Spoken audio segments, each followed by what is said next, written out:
Groff on the stage for today's first must-do panel. Please welcome Arunabha Ghosh, Sharan Burrow, Sandrine Dixon-DeCleve, and Her Excellency Keisha McGuire.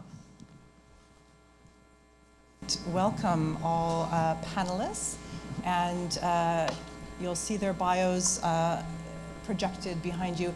Adriana Abdenur sadly had to go back to Brasilia. She was called back by the president, given her role in the president's office, so she sends her regrets. But Sandrine, who is a commissioner, has kindly agreed to join this panel for the time we have together. So now we're going to move into more of the nitty-gritty of the governance transformations we need to stay within planetary boundaries from the diverse perspectives of these wonderful experts we have on stage. So my first question to all of you is really from this macro planetary governance, international governance perspective, what do you think are really the key dysfunctions or failures, key kind of pressure points or gaps, and why have we not risen to the occasion yet to address the triple planetary crisis? Big questions, but I think we need to think big and broadly. Arunabha, over to you first. Good morning. Thank you, Maja, and wonderful to be amongst friends here. What's the big challenge? In addition to the breaching of the planetary boundaries, there is a set of other challenges that are what our operational structures of governance generally tend to respond to. So right now, one big governance gap is that we don't have that planetary governance approach. Mm-hmm. But where we do have governance, we are still trying to balance, on one hand, increasing indebtedness and inequality, lack of progress on sustainable development, not just the climate, but 16 other goals. We're also increasingly buffeted by disaster across the world, the global north and the global south. And we have the sectors through which we have to have the decarbonization agenda play out.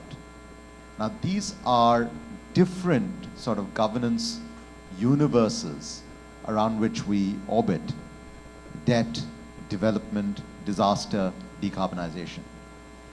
So the fundamental challenge is that we don't have something to bring these orbits together, let alone, or at least aligned, let alone on the same platform. I've just come out of supporting the government of India through its G20 presidency. And if you look at the G20 Leaders Declaration, which is now also includes the African Union, so in a way representing 90% of the world GDP, the G20 Leaders Declaration, the largest component of it is something called GDP, but it refers to a Green Development Pact. 8 out of the 29 pages of that Leaders Declaration is about the Green Development Pact. And it is trying to balance debt, development, disaster, and decarbonization by focusing first and foremost on the footprint that we have on the planet, our own lifestyles.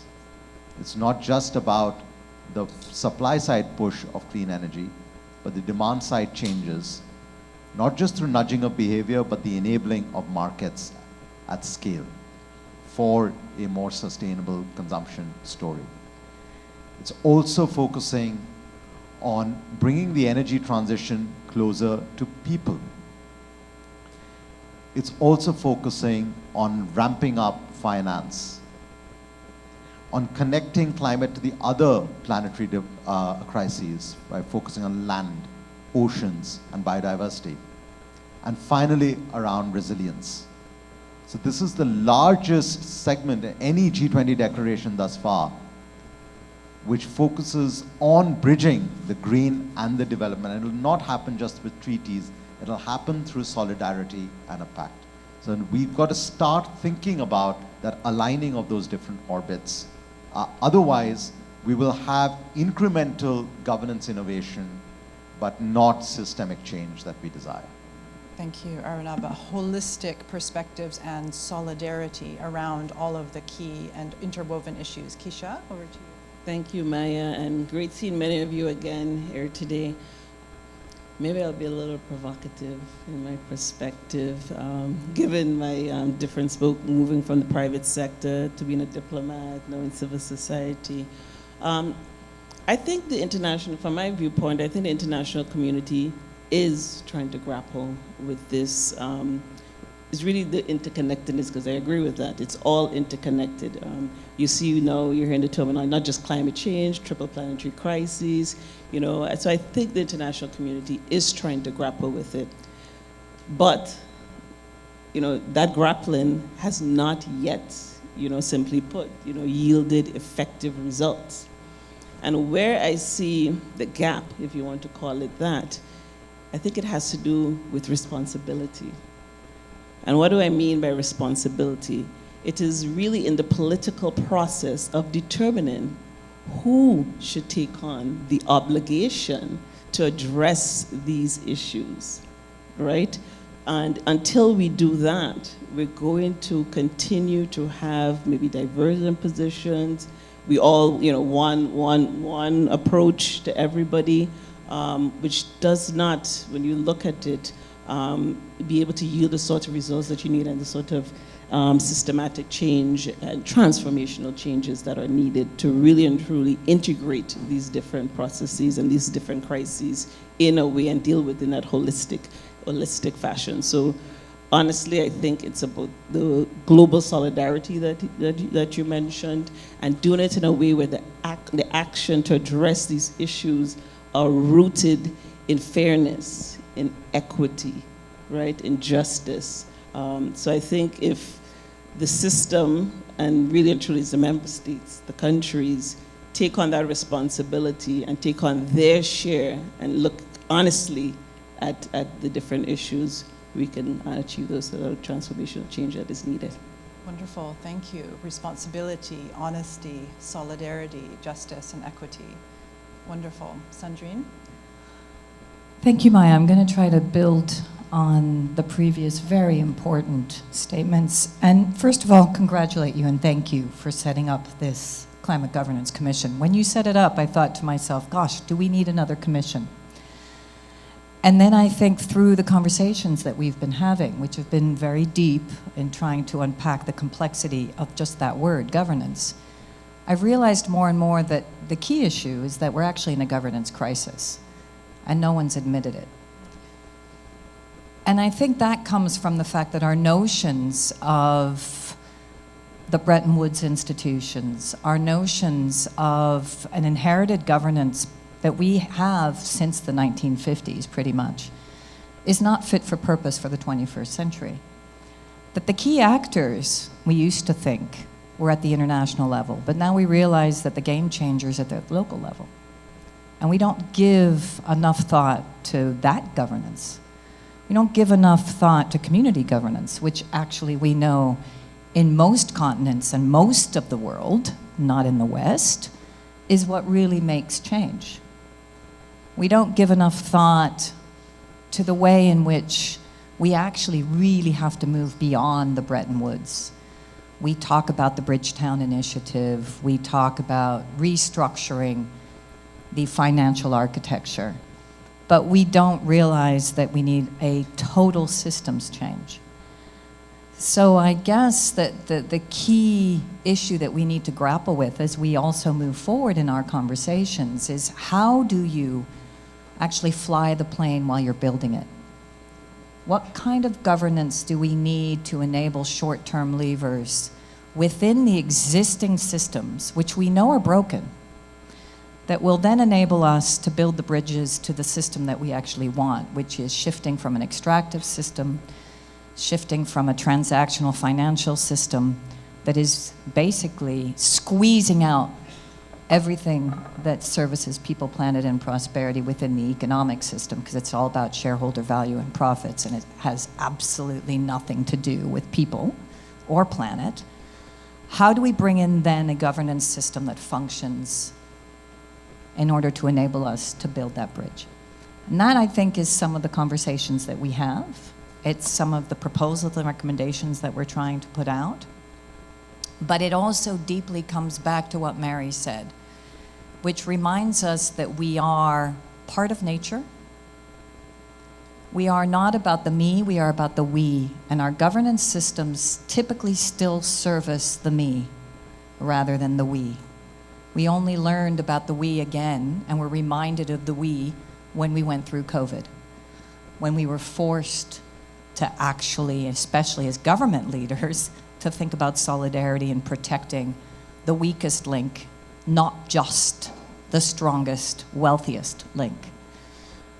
So bringing all that in to the way in which we reflect about the new 21st century governance system that is fit for purpose to meet our challenges is really where we need to be at. And we need to think fast as we move forward.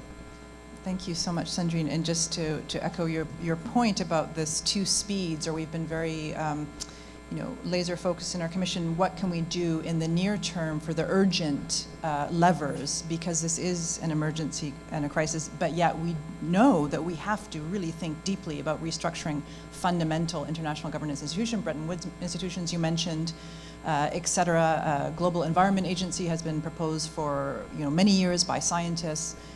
Merkel and Sarkozy wrote a letter about it in 2009. These deeper transformations in institutions which are so vital to tackle our challenges. And so, as you said, how do we fly the plane and build it at the same time, which we're trying to figure out and build the capacity. Sharan, over to you. Thank you, and again, also congratulations on, making us think about what governance looks like. But I wanted to pick up from where Sandrine left off, because I really like Arunabha's classification of the 4 challenges.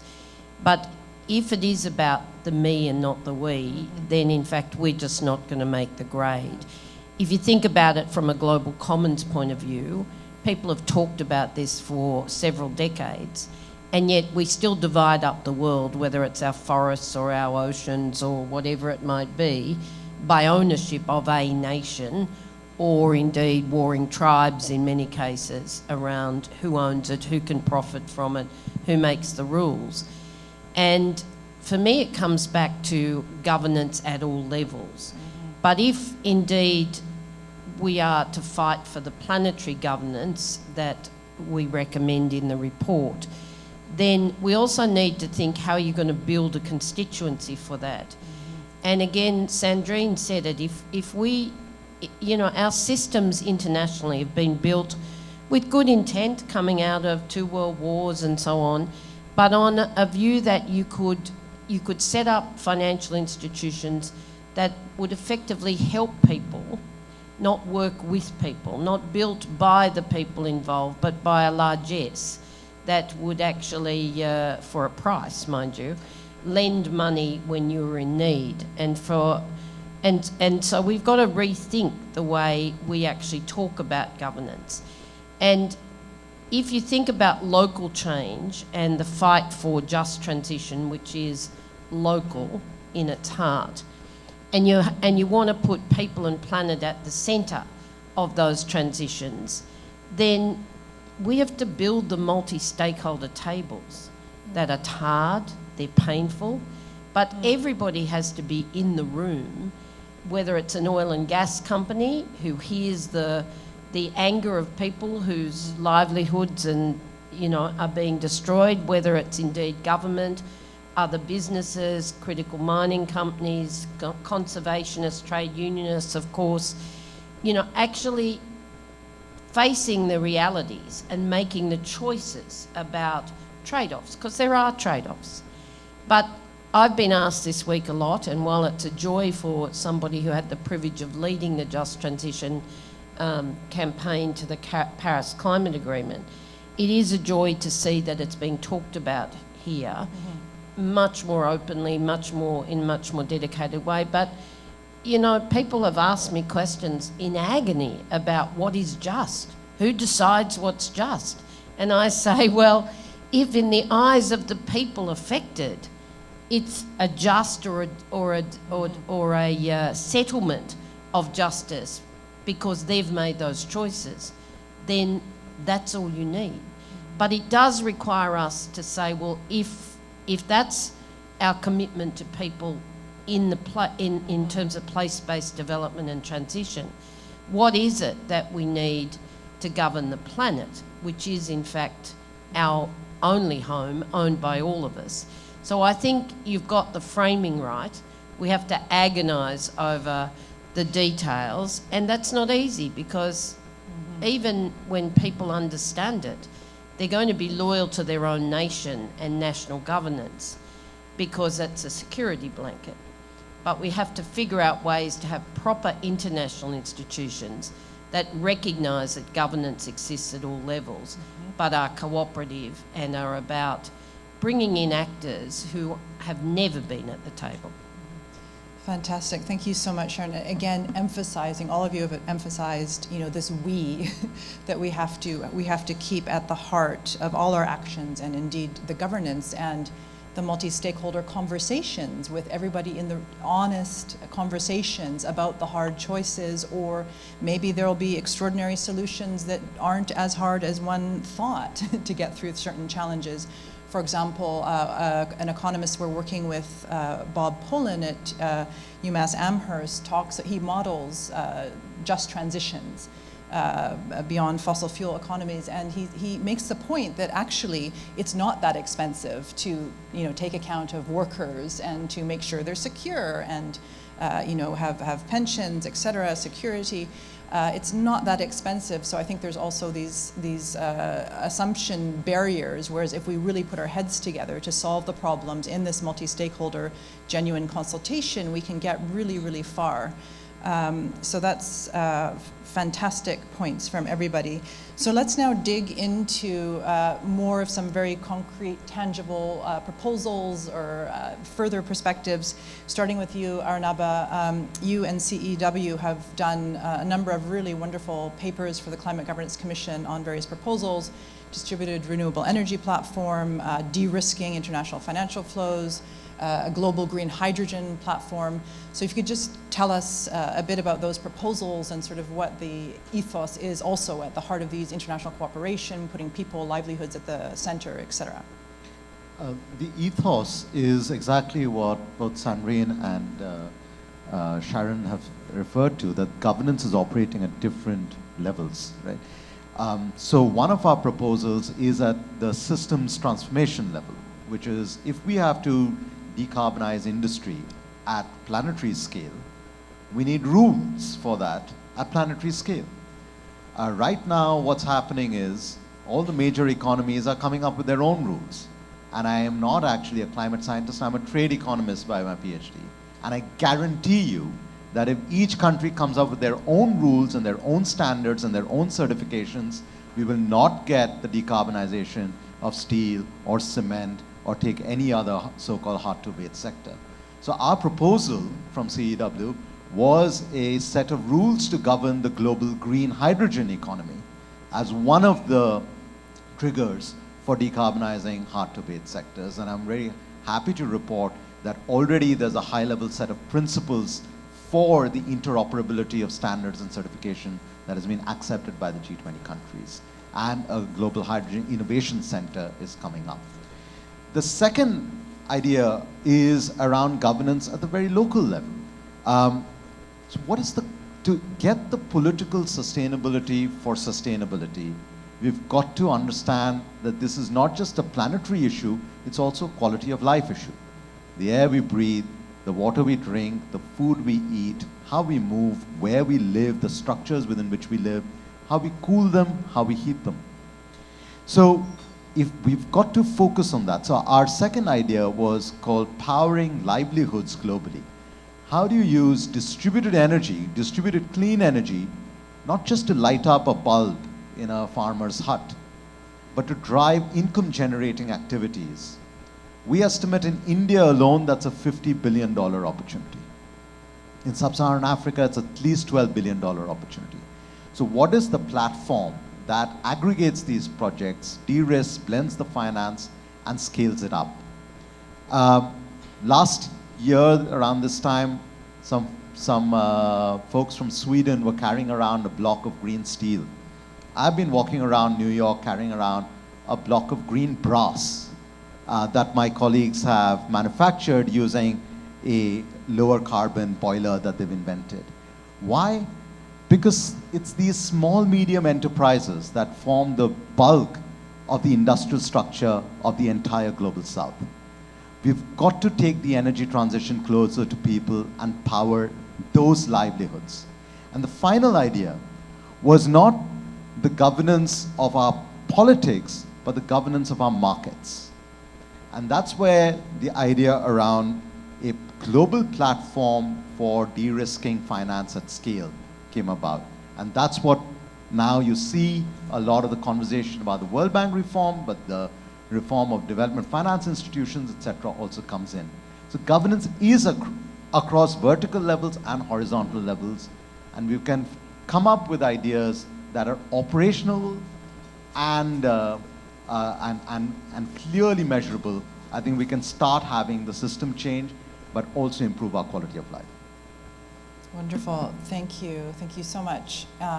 Amazing project, and so good to hear they're getting traction at the G20 and otherwise. So Keisha, moving on to you next again. And question for you about your colleague at the Present Future Institute, Thilmiza Hussein, who's the permanent representative from the Maldives, United Nations, your collaborator. She's been noting in our commission meetings, you know, there's a lot of talk about future generations, but what about present generations, and particularly vulnerable populations or nations, small island, developing states, et cetera. And so my question to you on this topic is really, again, what can we do to put the vulnerable current populations and nations really at the heart of our governance? Right. So again, I think it goes back to people. You know, and one of the primary focuses at threshold issues is poverty eradication, right? And lifting people in dignity. Before we get to talk about other issues, that I think is the core of much of what we do, right? Having existence in dignity. And yes, a lot of focus, and Thil is right, a lot of focus has been on the future, but there's no future without the present. And you have to also realize, and that may seem on a basic level, but even if you scale it out on a national level, right? We talk about just transition, but for developing countries, some small island developing states and low-lying coastal states are just finding their oil, right? And we're talking about eradication of fossil fuels and transitioning immediately out of that. I don't think there's any argument that there needs to be a transition, but the transition needs to be just. And what that means, we have to have those conversations with everybody at the table.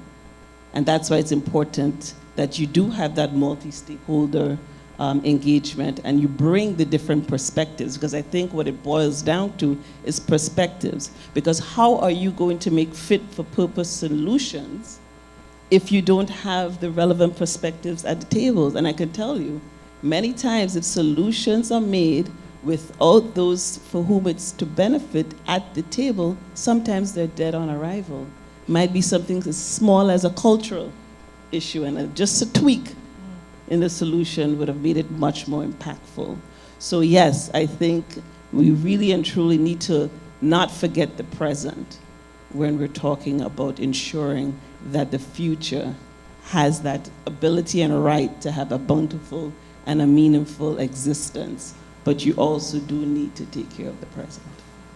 Thank you, and that's a really excellent segue to you, Sandrine, because I want to ask you about these economic inequality and related issues. In our statement, we make some near-term financial and economic proposals, and then the longer-term reforms, which we'll elaborate in our final report.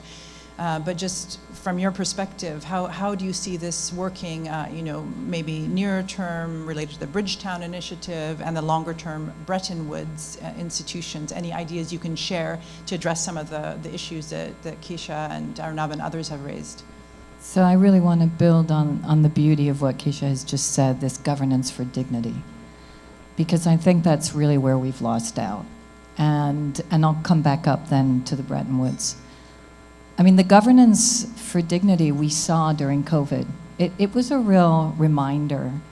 All those incredible social workers and healthcare workers that we applauded, that actually were a variety of different colors coming out in the streets. By the way, in particular in the UK, after we'd had Brexit and a big pushback on migration, and then all of a sudden, lo and behold, they realized that half of their hospital staff was actually migrants from different parts of the world.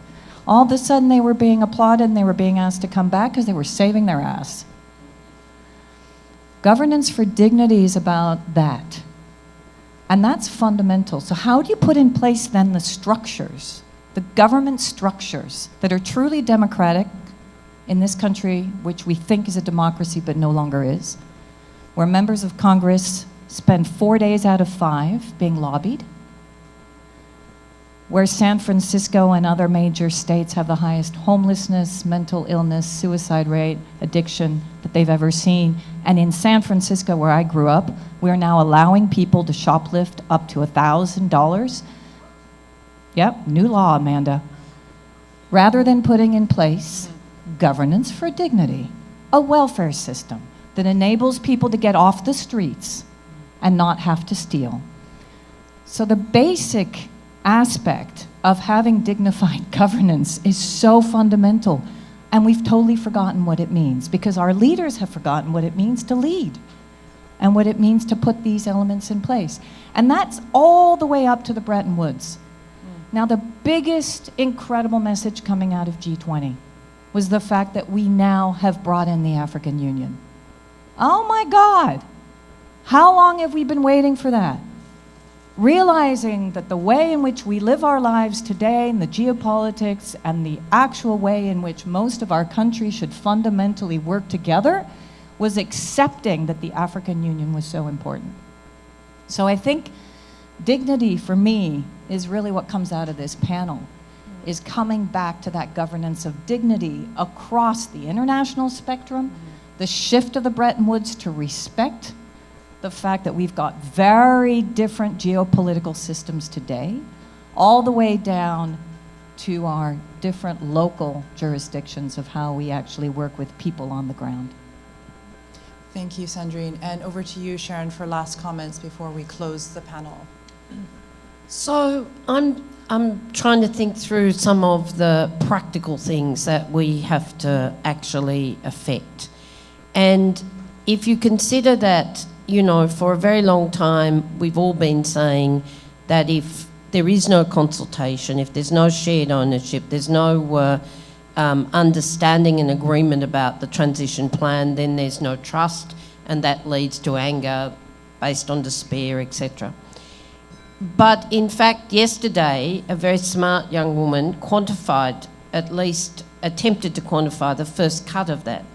And as we think through what just transition financial arrangements might mean, then if you actually think that that terrible figure of 100 billion has dogged us politically, well, in climate finance, if there isn't the consultation, if there isn't the agreement, then in fact what is wasted is $100 billion a year in finance that is not actually having any impact. If you then don't figure out how to de-risk the major infrastructure projects and so on, I suspect, Arunabha, I'm not, you know, a mathematician of that capacity, but I suspect that you can multiply that to the trillions. So we have to say, well, what's the security, what's the insurance that actually makes sure that when we kick off, and in my country, you only have to say transmission lines at the moment. Now, on the one hand, the majority of Australians will support renewable energy and the rapid scaling up. But if you can't get communities, because they've never been asked, to agree that they can have the dirty big pylons in their communities or on their farms, then what are you going to do? So when you have the deliberative processes that say, here's your choice. You can put these lines, you can't everywhere, but you can put these lines underground, but then you're going to take money that should be going to hospitals and schools for your children what would you choose?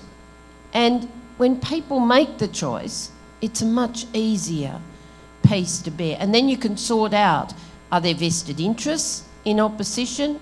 You know, is it just about compensation, or is it about a solidarity of community? I'll just use that as one example. But the other thing I wanted to say is that, you know, the Planetary Guardians that Johan and Mary and others launched this week, when you look at the way they're bringing science alive, one of the passions for me, if we're going to get this right, is climate education. Must be mandated in our schools, must be mandated in our business schools, and indeed the basis of that living visual science, so people can say, well, that's what's happening, here's what we need to do, and make those choices, I think is a no-brainer. But getting governments to put mandatory education in their NDCs is not quite so easy. So we need to find a way to depoliticise climate, because you don't have democracies throughout the world.